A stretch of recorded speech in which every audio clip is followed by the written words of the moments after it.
Pour qu'il y ait communion véritable, il faut un fond commun, et celui-ci ne peut être que notre commune obéissance au Père, dans un même esprit filial. Certes, les liens de la chair et du sang ont une force et une importance propres, mais ils ne peuvent par eux-mêmes assurer une vraie communion de cœur et d'âme. Ils demeurent fragiles de la fragilité de la chair, et ils n'auront jamais la même profondeur. Ce qui est né de la chair est chair, ce qui est né de l'esprit est esprit. Jean 3, 6.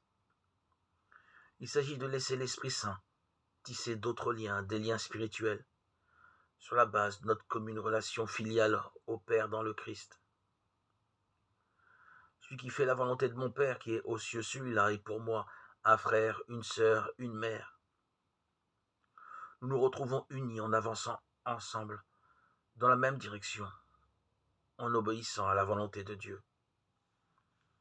L'esprit qui nous fait crier Abba est l'esprit de famille, de cette grande famille. Et il doit l'être aussi pour ce peuple de Dieu, qu'est la famille choisie de Dieu.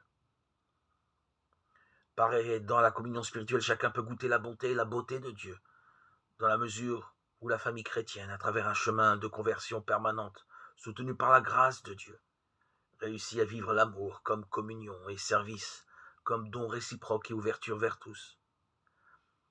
Elle reflète dans le monde la splendeur du Christ,